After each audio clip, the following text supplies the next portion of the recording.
Good evening, dear aspirants, and welcome to today's webinar on strategy for history in UPSC's prelims examination. Guys, the very tumultuous 2020 is finally behind us, and we all have welcomed open-heartedly the following year of 2021. We all have a lot of hopes and aspirations from this year, and pray to God that this year turns out to be better than the one that has just gone by. And in this coming year, all of you are aspiring to appear for the civil services exam. Every year, lakhs of candidates appear for the prelims examination. They put in their blood, sweat, toil, and tears to crack this exam. But out of these several lakhs, very few, just a few thousand, actually qualify for the second stage, that is the main examination. Many of them who do not make it to the next stage, there is nothing wrong with their effort as such. They have put their back into it. They've worked very hard for cracking the prelims exam. They've burned the midnight oil. They have studied the same standard resources that others are doing. But yet, not everybody is able to crack this prelims exam. No doubt, prelims is the most diciest of all the stages of the civil services exam. And therefore, it is very crucial that we analyze at a very threadbare level what is it that takes to crack the prelims examination or the prelims stage of this exam. Guys, over the years, we have seen this happening over and over again that a lot of very deserving candidates who, had they appeared for the main examination, would have qualified the entire process, could not make it past the prelims. And hence, we at the Unique Academy, under the leadership of Tukaram Jadhav sir, we have come up with this new program called as the Prelims Special Program, or PSP as we call it.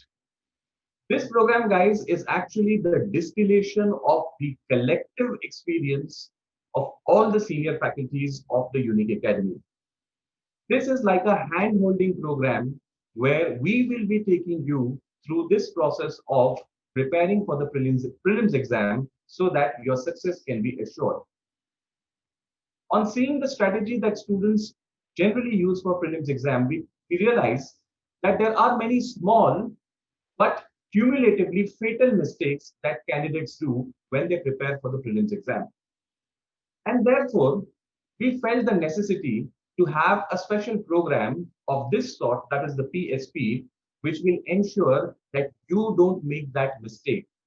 So that your effort that you have put in over the last year or maybe last several years do not go waste because of small errors.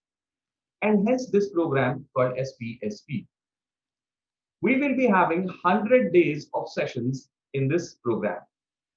It will include 200 lectures of 400 hours in all. It will also include test series to ensure that you are at the top of your game.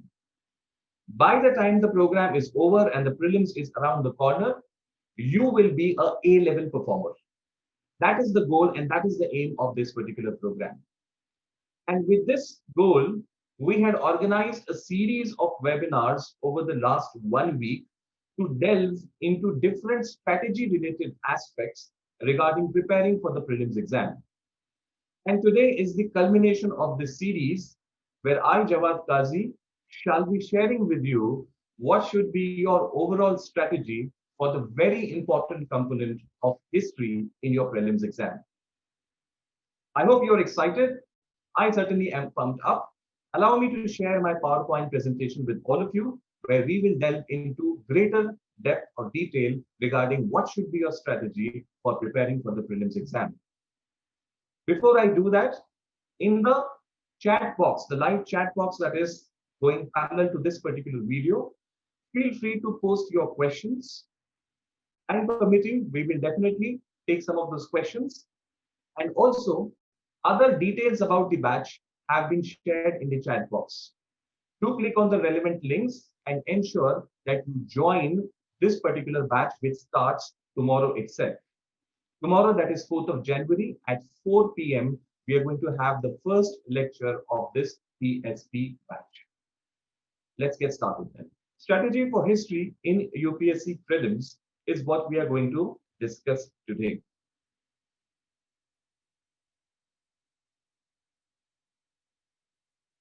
First and foremost, let us understand what is the meaning of this word strategy.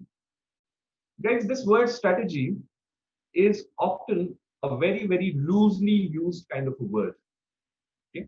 Let me tell you a little bit of background about this word strategy so that you understand what it really means. This word strategy comes from the Greek word of strategos. This word was used by Greeks. It means the word strategos actually meant a general, a military general. And from that strategos has come the word strategy. So strategos, or the military general, was given the task, obviously, of winning wars. And strategos se hi derive hua hai ye word with strategy. So what do we understand by this word strategy then? It is basically how you play the game. You are in a very, very competitive game of civil services exam. And how you're going to play this game is basically your strategy. The strategy aims to have differentiation. What do we mean by differentiation? Guys, you are in a competition, and therefore your individual performance as such is immaterial. Okay? What matters is how you fare relatively vis-a-vis other candidates. If you are scoring better than them, only then your marks mean anything. Otherwise, individually speaking, your marks are immaterial. So it's very important to understand that we are supposed to edge ahead of the competition, and that comes from your differentiation. Differentiation in the way you actually approach the exam. This gives you a competitive advantage over your competition and ensures victory for you in this particular game. If you don't have a clear-cut strategy, how you're going to play this game, if that is not clear before you, then all that you are doing is creating noise. Okay? When you're just going about buying books, taking material to the study rooms and underlining and highlighting them without any strategy, then in that case, you are not fighting a war, you are just creating noise. Okay? It is just a recipe for a disaster. Steve Jobs was once asked, guys, the founder of Apple, Steve Jobs was asked, who is a smart person in your view? Who's a smart guy? And Steve Jobs says, the person who can see the larger picture is a smart person. Okay? So when you prepare for the civil services exam, when you are appearing for the prelims, you need to have that larger picture, that strategy clear before you as to how you're going to fight in this war and win it. And hence, it's very, very crucial. Now, let us see the very basic aspect regarding strategy, which Sun Tzu, the famous Chinese thinker, has given more than 2000 years ago. Right? This Chinese thinker, Sun Tzu, wrote a book called as The Art of War. Okay? The Art of War is where he has given certain principles as to how a war is supposed to be fought. Sun Tzu says, if you know the enemy and know yourself, what is he saying? One of the basic principles that he gives, if you know the enemy and know yourself, you need not fear the results of 100 battles. Okay? A very succinct and very important principle given by Sun Tzu in this book. If you know your enemy and know yourself, then you need not fear the results of 100 battles. दो चीजें शर्त यहाँ पर रखी गई है, two conditions, know the enemy and know yourself. Now this is very, very essential to any strategy. Knowing how UPSC frames questions, what are the relative weightages of different components, and within components, what are the important themes, and within themes, what are the important types of questions, all of these things need to be very clear before you. That is when we say that you know your enemy. Now, I don't mean to say that UPSC is your enemy in a literal sense, of course. Here I mean that it is a challenge that is there before you. And the first thing that you must do when you actually get into the prelims mode is to be very, very clear about how UPSC asks questions in the prelims exam. It might sound very cliched, very basic, very simple, but this is the first mistake that candidates do. They take it for granted. It is imperative, guys, that when you start your preparation for the prelims exam, you must thoroughly analyze previous year's question papers. You need not go very, many years behind. Just start from 2011 up to the recent 2020 prelims exam and analyze the questions threadbare. See what kind of questions are asked in different components: history, geography, economy, your various social aspects, science and tech, current affairs. Grade them according to different structures. How many two statement questions are asked? How many three statement questions are asked? Four statement questions, match the pair type of questions, direct questions. So you must be able to understand how UPSC frames the questions. This will give you an idea or insight into the important themes within these components. We are going to discuss all of these things when it comes to history, but you need to do it across all the different syllabus related points in the prelims exam. So this is where we need to get started, knowing the challenge that is there before us. Once you know the challenge before you, then you are better able to assess yourself. Okay? You may realize that current affairs plays a very crucial role in the prelims exam, but you are weak and wanting over there. You may realize that there are a lot of questions within history on religion, art, and culture sections, and you are weak over there. That is when you are able to know yourself. First, you need to know the challenge. Then you can understand your own strengths and weaknesses. And then accordingly, you can devise your plan. Okay? So knowing the challenge, then knowing yourself, and accordingly devising the plan is called a strategy. I hope you got this. Okay? Now let's get started and try to understand the challenge of the civil services exam. First, let us see the very basic aspect regarding the syllabus. Broadly speaking, guys, prelims exam general studies paper has 7 broad components. I will not be going into the second paper, popularly called as CSAT, because one of my other colleagues has already talked about it. So these 7 broad components include: first, current events of national and international importance. Second comes history of India and Indian national movement. Now, very clearly note here how UPSC has clearly demarcated the two: history of India and Indian national movement. And naturally over here, it is emphasizing that this particular sub-part is going to have a disproportionate focus from UPSC within history. Then you have India and world geography, Indian polity and governance, economy and social development, general issues related to environment and associated things, and lastly, general science. So these are the broad 7, you can say, pointers that UPSC has given in the syllabus of the prelims exam. The focus of our today's webinar is going to be on point number 2, that is history of India and Indian national movement, and we will be discussing how we need to approach this particular section. Now, first and foremost, let me give you an overview regarding the importance of this section overall in the scheme of the exam. If you analyze the previous year's papers, guys, then you come to know that on an average, 17% of the questions, which means of course here 17 questions on an average every year have been asked from this section of history. So 17 questions means 34 marks. And how much do you need to qualify the prelims exam? You need about 98 to 105, somewhere in that range. This is the score that you need. And 34 marks, history alone can give you. So it certainly is a major component of your preparation for prelims exam. Okay? So you can't take this particular section lightly.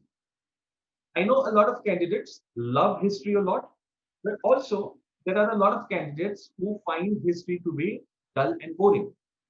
I don't blame you for that. The reason behind that is the way we have been taught history during our school and college years. So a lot of students feel that history is irrelevant. Okay? They call it a dead subject. I argue otherwise. There is no subject that is as alive as history. Okay? History has lessons for us in our contemporary lives. Anyways, that is for another day to discuss. Here, I just wish to highlight over here the very important role that history plays in your success in the prelims exam. So whether you like it, love it, whatever the status that you have with history, or you hate it for that matter, leave all of those things apart and just be very professional when it comes to clearing the prelims stage. Now, in both cases, when you love history, there also you need to be professional, and when you don't like it, there too you need to be professional. Okay? Now you might say that you can understand the second part of it, but why do we need to be professional when we actually have liking for the subject? The reason behind that is, guys, that UPSC has certain priority-based themes in history. UPSC repetitively asks questions on those themes. Generally, candidates who love history, they tend to focus on those areas which they enjoy reading or studying, and neglect those areas that UPSC prioritizes. Okay, so we need to be very careful about our liking also for the subject. You can definitely go on and read about history in your free time, but when it comes to cracking the exam, we need to be very professional as to what UPSC expects of us. And what does UPSC expect of us? Here is a snapshot of that, guys. Okay? History can be divided into certain major components. First is ancient India, which covers the period from prehistory to around 700 AD. There will be four important themes within ancient India on which UPSC asks questions on a priority basis. And we will discuss these themes shortly, and we will see some examples of questions also. So don't worry about that. And if you analyze the papers from 2011 to 19, you can note that there are 12 questions that have been asked on this particular component across all the four themes. Okay. Second component is medieval, from 780 to 1757, say about Battle of Plassey till that period. Now, these classifications are for convenience sake. I'm not getting into an academic debate that here medieval ends and modern starts. This is only for the sake of preparing for the exam. So if you see this period, again, like ancient, we have four themes, which we will see shortly. And about 16 questions have been asked during the said period. So see, you can see it is counterintuitive over here. A lot of candidates over the recent years have neglected medieval India, for they believe that ancient India is more important. Okay. See, every component has its own scope, and UPSC is known to shift within these components the number of questions that it asks every year. Okay. So it took many candidates off guard when this year and the previous year questions from medieval India surfaced in the exam. And then it was like a bouncer on which you could only duck. Okay. So you can see here in for a fact-based analysis, 16 questions have been asked on medieval India, so it is not an area that you can neglect per se. Religious beliefs is another favorite area. Okay? Now, these religious beliefs of Buddhism, Jainism, Bhakti, and Sufi movements are another very, very favorite area of UPSC for asking questions, and it bears out in the number of questions. Now, see, ancient and medieval, these are long, you can say, epochs in the history of the country. But still, religious belief-based questions outnumber ancient and medieval India-based questions as such. So that shows the disproportionate focus that UPSC has on these different types of religious beliefs. Okay, so that's why I said to you, you need to know your enemy. Okay, if this is the area on which UPSC is focusing its attention on, then I need to prioritize that, very well in my preparation. Then comes the part of culture. A lot of candidates, while preparing history, neglect this aspect of culture or do not give it the due attention that it mandates. From UPSC's perspective, culture is one of the most important component of history. We will see the different themes that it includes. Generally, architecture, sculpture, literature, painting, music, dance, drama, all of these things can be considered as part of culture as such. And you can see the disproportionateness in number of questions. As many as 34 questions over the years have been asked from this particular section. So it's a very, very important component, guys. Then comes your modern India, from Plassey to partition, so to speak, 1757 to 1947. There will be 16 themes within this particular component and 71 questions. Highest of all number of questions have been asked to be there. The good thing about this particular section, the modern section, is that the questions are very much manageable. Questions are relatively easy to get if you have even studied the basic sources well. Okay? Whereas in terms of culture and religious beliefs based questions, the difficulty level of questions is higher. Okay? You need to have either a wider reading, or you need to have a very, very thorough understanding to come to some kind of educated guesses while dealing with these questions. So modern India is an area that you definitely need to prioritize on. If you miss a question of modern India, then it is like missing a bread and butter opportunity. You just cannot afford to do that. Okay. Lastly, post-independence, questions have been rare. Okay. Thus far, only 4 odd questions have been asked during the said period. So relatively, the importance of this particular, I can say, component is less. चलिए, अब हम इसको internally अगर segregate करके देखते हैं to have greater visibility. You can see ancient India 8% questions thus far, medieval India about 10% questions, religious belief 12% questions, then culture 22% questions, modern India 46% questions, and lastly post independence barely 2%. So you have now a clear cut view regarding within history the various components and what are their relative importance. What is their relative importance? Okay. So I hope this gives you slightly more better clarity.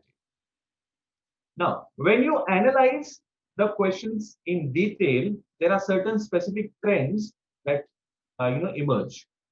First and foremost is that on an average, now remember this is on an average, no? Statistically speaking, about 17 questions are going to come from UPSC in history section. And the deviation is also relatively fixed. Okay? 3 questions on either side. It varies. Okay? So statistically, the average is 17 and 3 questions on either end plus minus is what we see in terms of average number of questions. But within this 17, UPSC does mix it up very well. You know, a good bowler in cricket always varies up his balls. The line that he's bowling, the length that he's bowling with. So all of these things, the pace that he uses, all of these things he tries to mix up so that the batsman is kept guessing. Okay. So UPSC has given you an indication that boss, history ke 17 questions honge roundabout, but within that, the different components will have a very, very different mix every year. So it is not like you can keep certain component, like for example, medieval India completely untouched. Okay?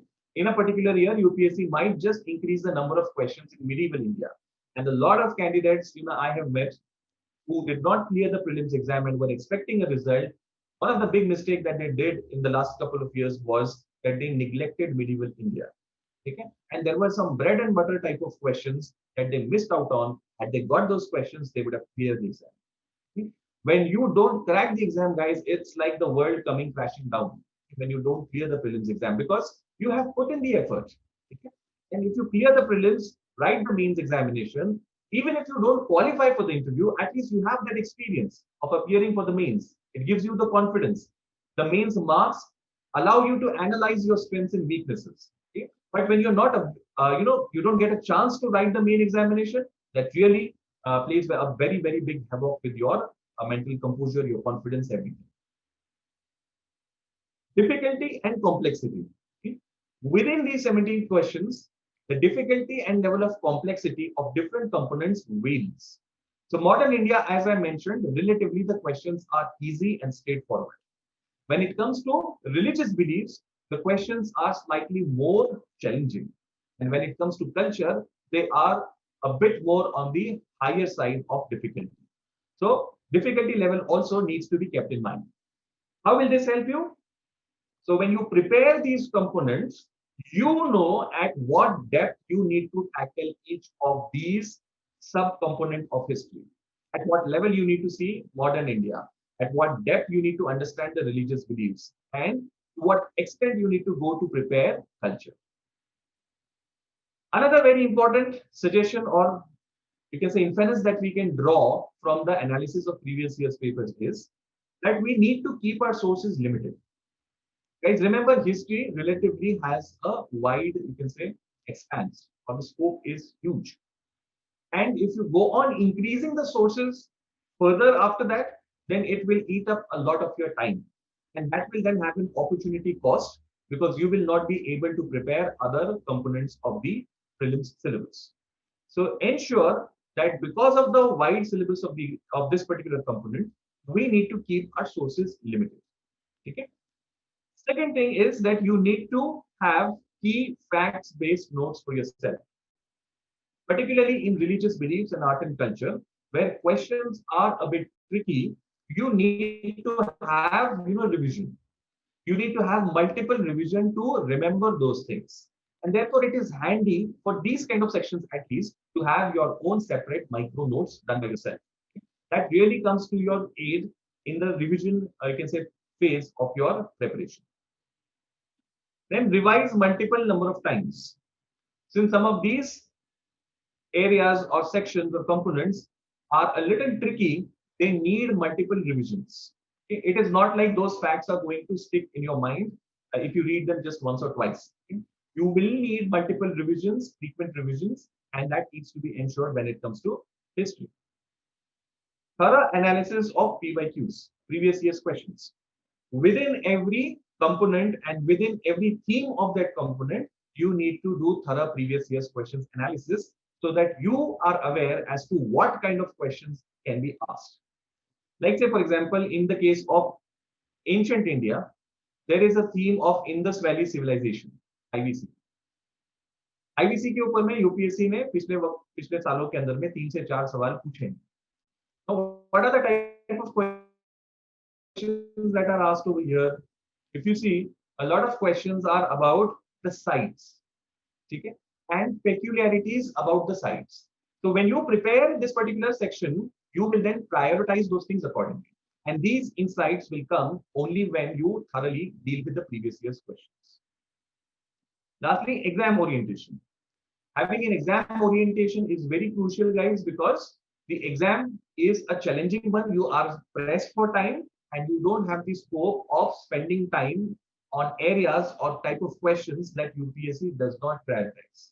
So having that exam focusedness is very crucial. Now, guys, let us go into each of the components. We saw some components of history: ancient, medieval, religious beliefs, culture, modern India, and post-independence. Okay? These are the major components of history.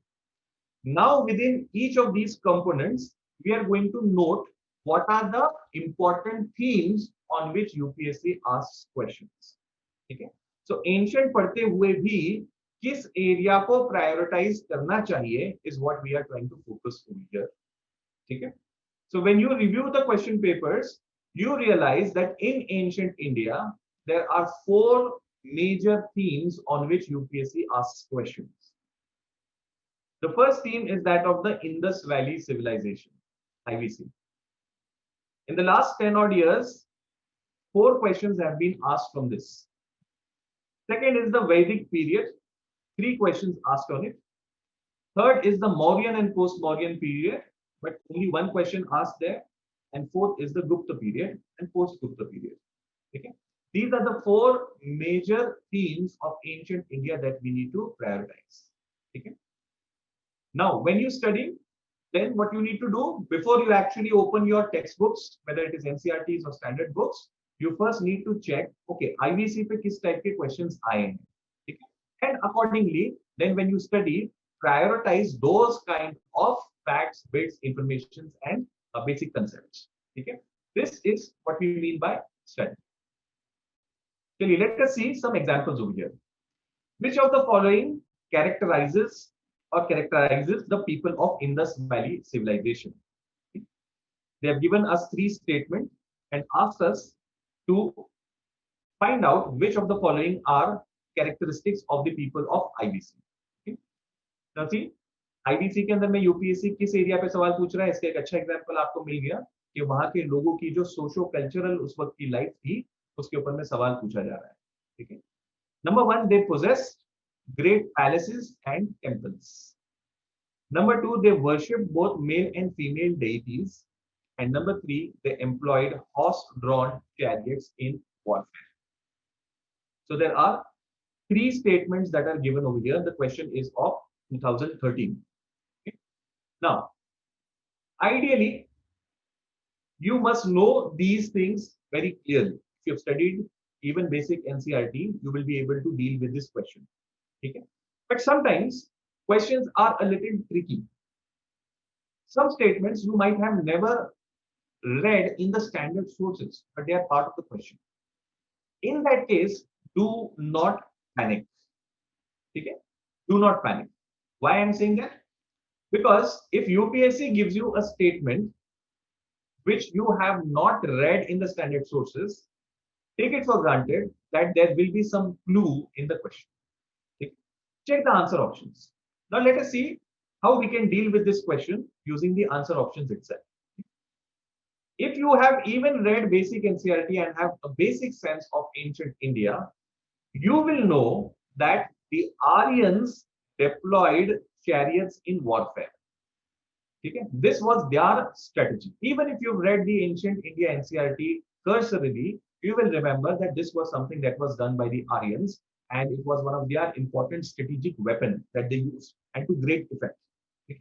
So this is not something that was a characteristic of the Harappan period or in the Indus Valley civilization period. This is something that has happened later. So you for sure know that 3 is incorrect. Okay? So if 3 is incorrect, then all of these is out of question. Okay? This for sure is not there. So it can be 1 and 2, only 2 or none of these. Okay? Now, if 1 is out of the question, then you are left with 3 choices. Now let us see the other statements. They possessed great palaces and temples. The word that is used is a superlative. Great palaces and temples. Now, whenever there is a superlative sort of a word in the statement, then you need to become careful. Okay? Generally speaking, this is not a rule per se. If there is a superlative in the statement, then in that case, there is a high likelihood that that statement will not be correct. Okay? And in any case, had any great palace been excavated during the Harappan times, then in that case, we would have heard about it, read about it, because we all know what are the unique features of Harappan and Indus Valley civilization, don't we? Okay? So you can come to a safe, relatively safe conclusion that great palaces wala statement number 1 is most likely incorrect. Okay? So if 2 statements you know are incorrect, then in that case, you are left with only 2 options. Okay? Now, when you are left with 2 options, guys, in the prelims examination, then in that case, you are in a position of taking a risk. Okay? Remember, out of 100 questions that will be asked in the exam, you will know only about 35 to max 40 questions for sure. Okay? But to clear the examination, to get a score of 95 plus, you definitely need to attempt many more questions, maybe around at least 88, 90. Okay? So how will you scale up these 40 odd questions? Then you have to use exam techniques. You have to use elimination. Okay? You have to take some educated or calculated guesses and risks. So here in this case, you can definitely come to inference that statement number 1 and statement number 3 seem to be wrong. 2, we are not very sure. Maybe you're not remembering it. Okay? Accordingly, two of the alternatives are left with you, and then accordingly you can take a chance on this question. Okay? So here, actually, the answer is only two. They worship both male and female deities because there are certain evidences that have been found to that effect. Okay? The Pashupati seal shows that they had some kind of reverence for a male deity, and female terracotta figurines in all of these, they show that the fertility cult or deities were common at that time. So if you've read the NCERT also, you can manage the question directly. But if you've not revised, if you don't recollect, then you can use these kind of techniques. Now this is about ancient India. I just give you a taste of one question. Let us now talk briefly about the second component, that is medieval India. Medieval India has again four themes on which UPSC has asked questions in recent years. Delhi Sultanate, Mughal, South especially, Vijayanagar, and terminologies and miscellaneous aspects. Okay. Now you can see relatively over here in medieval period, Delhi Sultanate has not been the focus of UPSC of recently. And recently, by recently I mean last 10 odd years. Mughal period has been an important area. It's a favorite area of UPSC in any case. And Vijayanagar, this is another very, very favorite area of UPSC. In mains, UPSC has asked a question on Krishna Dev Raya, who is the most important, you can say, personality of amongst the Vijayanagar rulers. So directly means this question has been asked. You can see 5 questions have been asked on this particular component. And then various different terms, UPSC has been asking questions on that also. So this is an indication to you that when you prepare medieval India, you need to be particular about the terms that you come across in your standard books. Okay, so that's very crucial. You can have a separate list where you compile all of these terms. Okay, but who's a Jagirdar, who's a Zamindar, okay, who is called as a Mukti, who is Wali, all of these terms you come across in medieval India in your NCERT as well as other books. Okay, so these are the broad, you can say, themes. Now let us see one or two questions as taster, just to get a feel of the questions that can be asked. Regarding the taxation system of Krishna Dev Raya, the ruler of Vijayanagar, consider the following statements. Statement number 1, the tax rate on land was fixed depending on the quality of the land. तो हर जमीन के ऊपर में same tax नहीं होता था, उस जमीन की क्वालिटी, उसकी fertility, access to water, all of these things were factored in to decide the tax rate. Second, private ownership of workshops, private owners of workshops paid industries tax. Two statements are given to you over here. Now, let us assume that you are not well versed with these tax. Krishna Dev Raya के time पे land revenue और एक special type का tax, industries tax, ये लगाया जाता था या नहीं, इसके बारे में आप श्योर नहीं है. लेकिन फिर भी अगर यूपीएससी ने सवाल पूछा है तो इसके अंदर में there is a high likelihood कि कुछ ना कुछ लॉजिक होगा. ठीक है, याद रखिए, अगर आपने पूरी ईमानदारी से तैयारी की है, आपने स्टैंडर्ड सोर्सेज सभी पढ़े हैं, और फिर भी क्वेश्चन में आपको ऐसा लगता है कि ये तो हमारे पढ़ने में कभी आया नहीं है, okay, that's an indication for you that UPSC will give some clue or some kind of logic in that question. Okay, a very simple logic that you can apply over here. If you have studied history, if you've studied this particular period, then you will know for sure that the rule of Krishna Dev Raya was a very, very prosperous period of Vijayanagar Empire. इतना तो पता ही है हम लोगों को, ठीक है. और विजयनगर एम्पायर अगर प्रॉस्परस है, इसका मतलब है स्टेट रेवेन्यू या रिसोर्सेज मोबिलाइज अच्छे से कर पा रहा होगा, तभी तो प्रॉस्परस होगा. ठीक है, Vijayanagar was able to survive despite hostile kingdoms around it, the several Shahis that surrounded it. ठीक है, if it is able to survive, it means that its internal economic mobilisation has to be good. ठीक है. Secondly, if you've studied basic NCERT, you would know that in Arthashastra, these kind of taxes have been spoken about long ago. In ancient India, Kautilya has written about these kind of taxes. Okay? So if we have a flourishing kingdom and a type of tax that is mentioned, which has been known since ancient times, so isn't it likely that a ruler, a great ruler like Krishna Dev Raya, would have had this kind of systems in his kingdom? Most likely, yes. If you were to take an educated guess over here, if you need to increase your attendance to 88, 90, or maybe beyond also, it depends on individual strategy, by the way.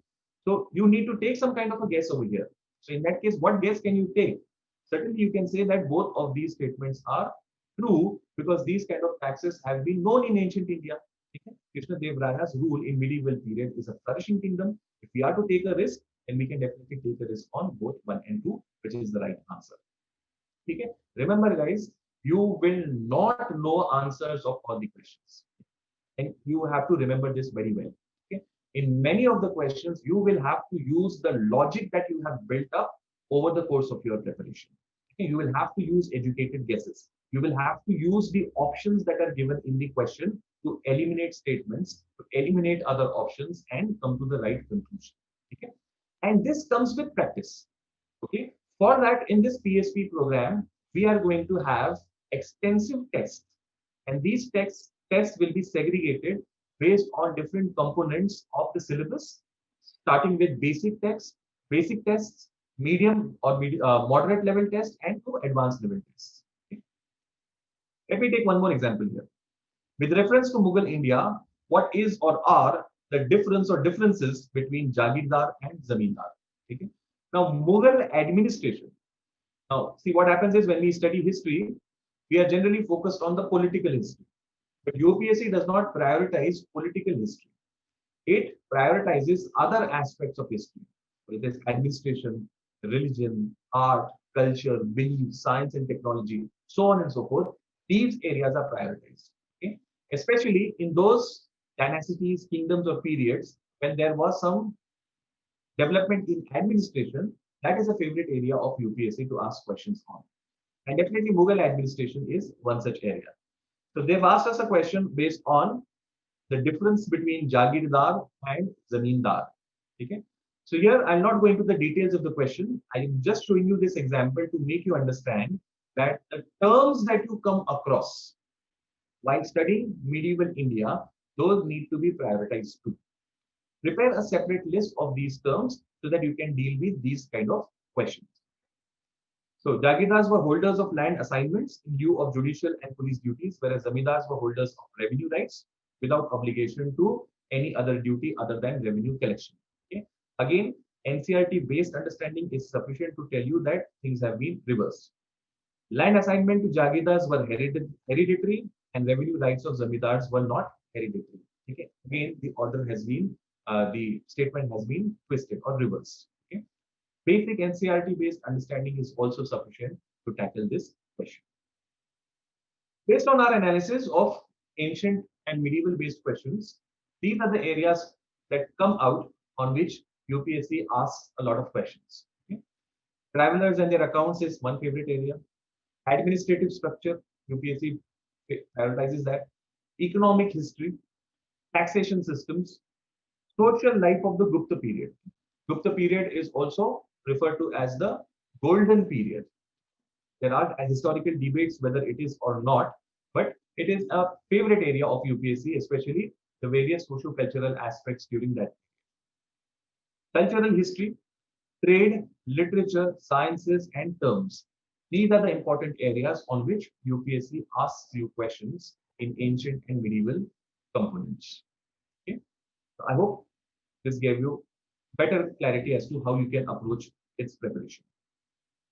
Now, the next major component is religious beliefs. There are three major themes when it comes to this component of religious beliefs: Buddhism, Jainism, and Bhakti Sufi movement.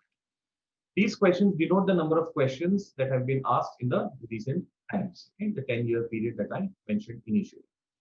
So you can see here that there are a lot of questions that are coming from Buddhism, Jainism, Bhakti, and Sufi movement. Okay? So this is an area that UPSC is prioritizing. So while preparing, we need to really focus on these areas.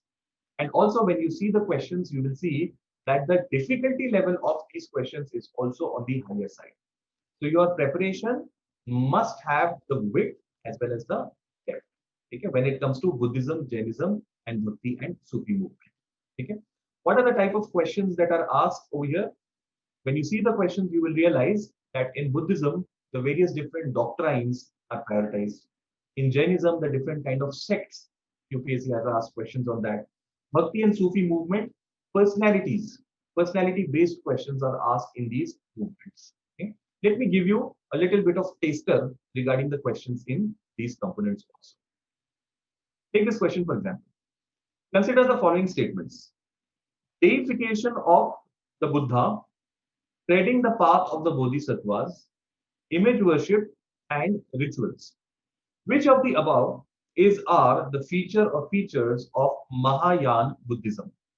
This is the question that UPSC had asked a few years ago. Okay. Again, NCERT based understanding can come to great help for you. If you've done ancient India, R. S. Sharma, old NCERT thoroughly, this question is actually a sitter question. Sitting duck कहते हैं ना? It's a sitting duck question. But let us assume that you are not able to remember all of the facts very clearly. Okay. You will still, even if you have a basic understanding, you will still remember that Mahayana ke andar mein one of the central feature is deification of the Buddha. This for sure you know because that is how the differentiation starts. Okay?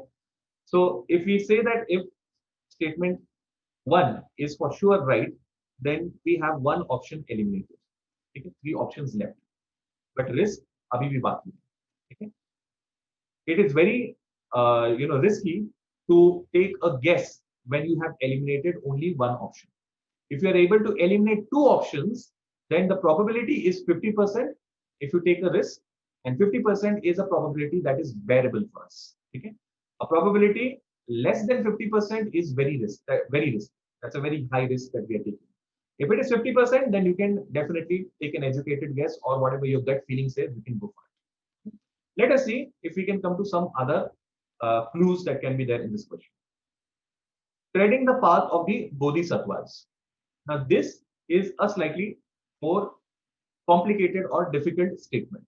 You may or may not be sure about this. You may or may not remember about this. Okay? So let us leave it for the time being, and let us come to the third statement. Image worship and rituals. Okay? Again, one of the foremost feature of Mahayana Buddhism, when the split took place between Hinayana and Mahayana, there are 2 to 3 points that NCERT gives us, and there one of the important point is image worship and starting of rituals. Now, Buddha himself per se was against rituals. He was against this kind of image worship, and that is why in his lifetime we don't see that he was in any way revered in the form of any image. In fact, for several centuries later also he is not revered in that form. It is Mahayana that starts it, and Hinayana continues the old practice. Again, a very simple NCERT based statement. Okay? So you can surely say that image worships and rituals are a feature of the Mahayana Buddhism. So you know that A is right and you know that C is right, but regarding B, you are not very sure. Okay? So you can go and see in the answer options if there is an option of 1 and 3, and you see that there is no such option. There is no option that is saying that statement number 1 and statement number 3 only are right. Okay? So 1, 2, and 3 is the only one that we come to. Okay? So logically, this then becomes the answer. Okay? So remember, in the exam hall, do not give up. Fight with the question. There will be some clue, there will be some lead that will help you to reach to the answer. Okay? If you just give up by reading Treading the Path of Bodhisattva and you don't remember what is Bodhisattva and whether it is Treading the Path of Bodhisattva is part of Mahayana or no, then in that case, you may just give up over there. That is not the right approach. Okay? So using this elimination, educated guesses, all of that becomes crucial. Just to give you one more taster, with reference to religious practices in India, the Sthanakvasi sect belongs to which of the following? Okay? Here, the answer is your Jainism, answer option B. So regarding Jainism, these kind of questions have been asked. The different kind of, you can say, subsects, sects and subsects that evolved in Jainism is an area that UPSC does focus on. Okay? With reference to religious history of medieval India, the Sufi sects, the Sufi mystics were known to pursue which of the following practices? Okay, Sufi जो saints थे वो कौन सी इनमें से practices करते थे? ये आपको पूछा गया है. Okay?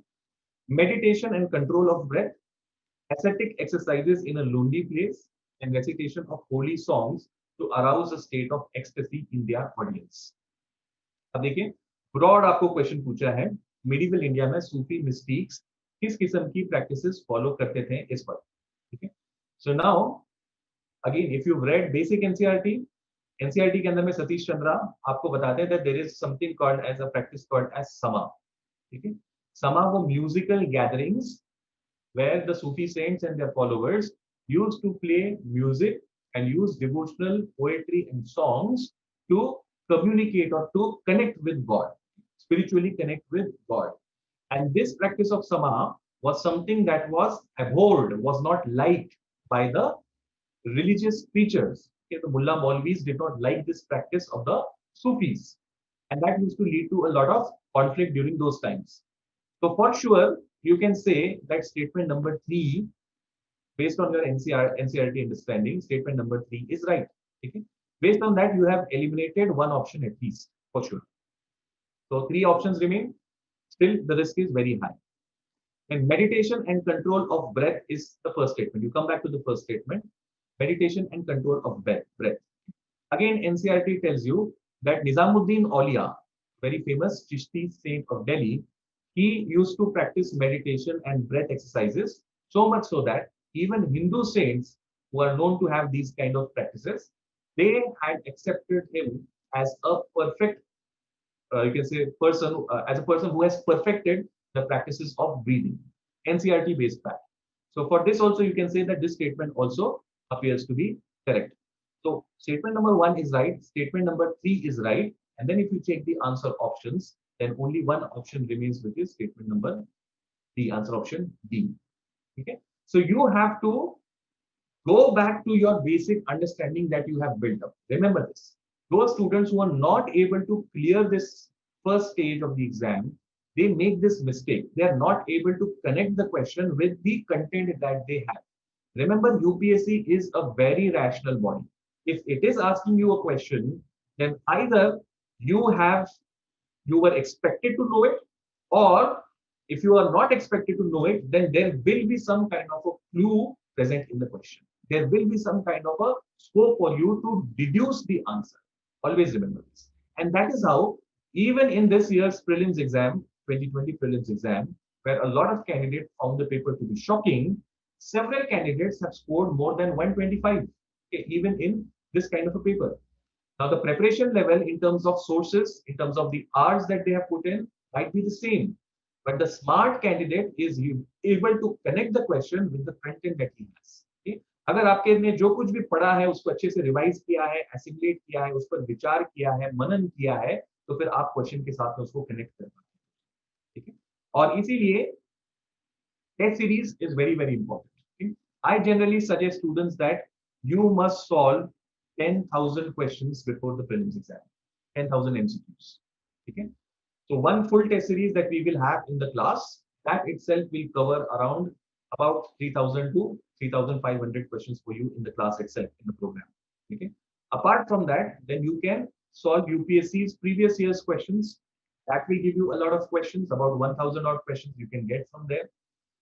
You come to about 4,500 roundabout, and then using question banks, you can solve other around 5,000 odd questions. 10,000 is the ideal mark that you must try to achieve. Culture is another major component, and let us see what are the important themes over here. A lot of questions UPSC has asked on architecture and sculpture, and especially here in this theme, temple architecture has been a favorite area. 12 odd questions over the last 10 odd years. Dance, painting, music, festivals, literature and language, schools of philosophy. These are the other areas on which UPSC has asked questions. Okay? So culture is the major, you can say, component, and these are the themes within the culture and their respective number of questions. Okay? Just to give you an example over here, in which of the following relief sculpture, see sculpture based question, inscription is Ranyo Ashoka, mentioned along with the stone portrait of Ashok. Okay? So this kind of question has been asked. The answer was Kangan Halli. This is somewhere in Karnataka, South India. With reference to Mia Tansen, which one of the following statements is not correct? Tansen was a title given to him by Emperor Akbar. He composed Dhrupads on Hindu gods and goddesses. He composed songs on his patrons and he invented many ragas. Okay. So this is a tricky question that was given. Generally, we associate Tansen totally with Akbar. But again, if you have read the NCRT, Medieval India, Satish Chandra, which I'm repeating this over and over again because those two NCRTs, R.S. Sharma and Satish Chandra, are very, very crucial guys. Kindly do not neglect those NCRTs in your preparation. If you've read those NCRTs, you will know that Tansen started his career in the court of the Maharaja of Gwalior. Okay? And subsequently, became he became part of the Navratna of Akbar. Okay? So this title of Tansen was actually given to him by Raja Man Singh of Gwalior. Now, let us come to the other next component, which is modern India, and see its major themes. Modern India based questions. This is, of course, the heart and nerve of our history preparation. Modern India is very crucial. From 1757 to 1947 is the period of modern India, from Plasi to partition, as we call it. Okay? Now, we can classify these questions again on certain phases. What are the phases? Pre-1857, there can be one phase where we have arrival of Europeans. There are conflicts within themselves as well as with the Indian princely states, establishment of British rule till the revolt of 1857. That is one phase. Questions can be asked from there. Then from 1857, we can have questions till 1885, which is the period of formation of Congress. And then comes the moderate phase, 1885 to 1905. In 1905 to 1919, we can call it as the period where the extremists dominate. And then from 1919, we have the age of Gandhi. Okay, we can then further divide it up to 1939, where actually the Second World War starts, and then we advance towards independence. But largely speaking, 1919 to independence is the age of Gandhi. Okay? So phase-based question भी आ सकते हैं, personality-specific questions भी पूछे जा सकते हैं. Then another favorite theme of UPSC is the major acts. Starting with the various charter acts that were passed by the British Parliament for East India Company, then the different Government of India and Council of India acts, then special acts like Act of 1909, Montagu-Chelmsford reforms, Montfort reforms, Morley-Minto reforms, then Government of India Act of 1935, and then Independence of India Act. There are a series of acts, and there are some technical features that are part of these acts, and UPSC is known to ask questions on these acts. Now, one mistake that candidates do while dealing with these acts is they try to buy hard things. Okay? Yes, facts have to be remembered, guys, but artificially trying to buy hard these acts can be difficult. Try to remember them in the flow of the history. Okay? So 1906 में मुस्लिम league का formation होता है और उसके बाद में immediately next जो अगला एक्ट आया है 1909 का, तो वहां पर में हम मॉडल-मिंटो रिफॉर्म्स के अंदर में देखते हैं कि सेपरेट इलेक्टोरेट्स मुस्लिम्स को दिए गए हैं. ठीक है, Muslims and then certain other small sections also. ठीक है, तो 1909 के अंदर में वो आया है मुस्लिम्स के लिए सेपरेट इलेक्टोरेट्स. इसको आर्टिफिशियली याद रखने की बजाय अगर आप पूरे कम्युनलिज्म की हिस्ट्री को आपका फ्लो अगर आप याद रखते हैं, कैसे कम्युनलिज्म देश के अंदर में मुस्लिम एंड हिंदू कम्युनलिज्म किस तरीके से बढ़ता जाता है, तो उसमें आप उसको ज्यादा आसान तरीके से याद रख सकते हैं. So remember the flow, the facts will come to you. If you try to artificially by heart the facts, then it becomes dull, boring, and difficult. Socio-religious reforms movements. Okay, UPSC has asked a few questions on this. Economic impact of British rule, education, development of education in the country, princely states, land-related policies.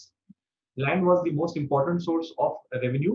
Okay, so different types of settlements were done. The various issues like famines also come out of it. So land-related policies are very crucial.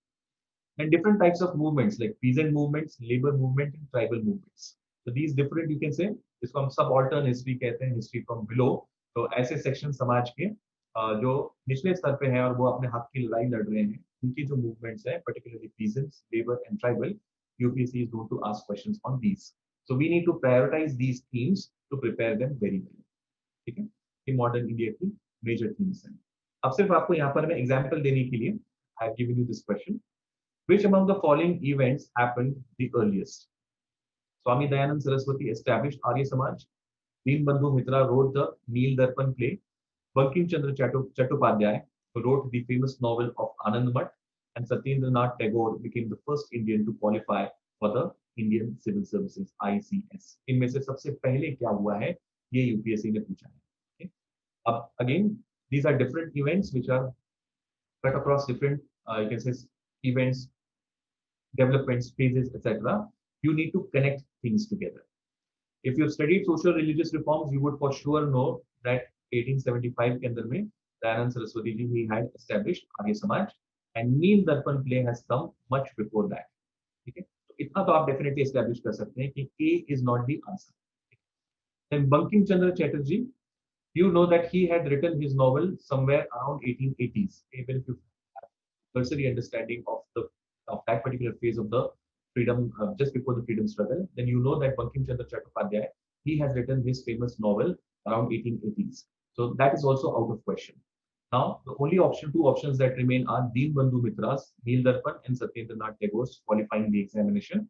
Here it is a tricky, you can say, choice, because both of them are very close. This is somewhere in 1863 and this is somewhere in 1850s somewhere.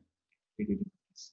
So here it's a tricky choice, but you have eliminated two, and out of these two you need to take an educated guess or take a random guess also if need be, depending on your strategy, how many questions you have attempted. But definitely you need to go and attempt this question. So अगर आपको थोड़ा सा ज्यादा clarity है तो आप दीनबंधु मित्रा तक question को इवॉल्व करके ला सकते हैं. ठीक है. Post independence as such, that is the next major component of history, but there is no major theme as such in post independence, and hardly 3 to 4 questions have been asked, and that too only in recent times only. So that is not specifically a major trend when it comes to preparing for history. So guys, this was the overview regarding how you need to approach the preparation of history. Tomorrow, 4 p.m. in the evening, the sessions of this new batch, prelims special batch, are going to start. I would urge all of you to register for this particular batch. The details are available in the chat box, the live chat box that is there next to this video. Join the Telegram group of that batch. There you will get the details regarding how you can attend the lecture. And tomorrow, then subject-wise, we can delve into greater depth regarding how you can go about preparing for the prelims exam. So this was in fair bit from my side, guys, regarding history, the strategy that you need to approach, the various components, the various themes within that, and we also try to see the different types of questions that have been asked on some of these favorite themes. And we also saw how, along with your knowledge, you also need to have some exam skill to deal with these questions. A lot more needs to be shared, a lot more needs to be communicated, and we shall be doing that in the course of these lectures. And I hope to see you in the class when we started from tomorrow. Thank you very much for joining this session. Subscribe the Unique Academy's YouTube channel and press the bell icon for latest updates and videos.